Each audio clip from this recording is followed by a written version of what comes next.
BJP के प्रदेश अध्यक्ष वीरेंद्र सचदेवा ने आम आदमी पार्टी पर हमला बोलते हुए कहा कि आने वाले निगम चुनाव में बीजेपी सभी 12 सीटों पर जीत हासिल करेगी।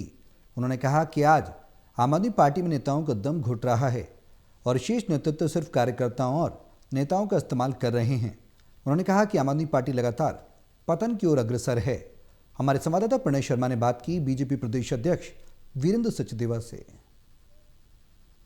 प्रदेश अध्यक्ष वीरेंद्र सचदेवा इस वक्त हमारे साथ मौजूद हैं। सर, चुनाव से ठीक पहले इसे किस तरह से ज्वाइनिंग को देखा जाए, एक बड़ी ज्वाइनिंग माना जा सकता है? देखिए, आप समझिए कि एक आदमी जो 10 साल तक विधायक रहा हो और उसके वार्ड में चुनाव हो रहा हो और उस व्यक्ति को वहाँ टिकट मिलता है जो जिसको उसी की पार्टी ने शोकॉज नोटिस दिया हो भ्रष्टाचार के आरोप में, तो मैं उनकी पीड़ा समझ सकता हूँ। और जब उन्होंने कहा कि वो देश के लिए और राष्ट्र के लिए काम करना चाहते हैं और ऐसे कई लोग हैं जो इस तरह की संपर्क में रहते हैं, लेकिन आम आदमी पार्टी का जो चरित्र है वो असल में चरित्र नाम की कोई चीज़ वहाँ है नहीं।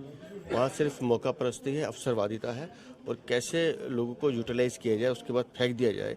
ये आम आदमी पार्टी अरविंद केजरीवाल का चरित्र है जिसकी बानगी हमें राजेश गुप्ता के रूप में देखने को मिलती है। कई गंभीर आरोप भी वो लगाते हुए नजर आए, चाहे अरविंद केजरीवाल की बात करें या प्रदेश अध्यक्ष सौरभ भारद्वाज की बात करें, और इस दौरान वो काफी भावुक भी नजर आए। देखिए, मैं उनकी पीड़ा समझ सकता हूँ। मैंने कहा ना, जो व्यक्ति समाज से जुड़ा हुआ होगा, जो व्यक्ति राष्ट्र के प्रति देश प्रेम की भावना रखता होगा, उसका स्वाभिमान तो अंदर जिंदा है ना।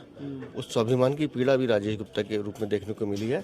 और जो बातें उन्होंने कही हैं ठीक ही कही है कि मैंने जैसे पहले कहा कि करेक्टर, करप्शन और क्राइम, इन तीनों का वहाँ एक तरह से क्राइम को अपनाया गया, करप्शन को कमाई का जरिया बनाया गया और करेक्टर को बिस्तर के नीचे दबा के रख दिया गया। ये अरविंद केजरीवाल की आम आदमी पार्टी। 3 विषयों के बारे में आपने बात की, लेकिन एक विषय जो प्रदूषण है उसे लेकर आम आदमी पार्टी मैदान में है और उनका कहना है कि ये एक बड़ा मुद्दा है जिसपे बीजेपी फेल हुई है और 12 सीटों पर ये निगम में ये विषय जो है वो देखने को मिल रहा है। दिल्ली की जनता को बेवकूफ़ समझता है तो ये उनकी सोच हो सकती है। दिल्ली की जनता बहुत समझदार है।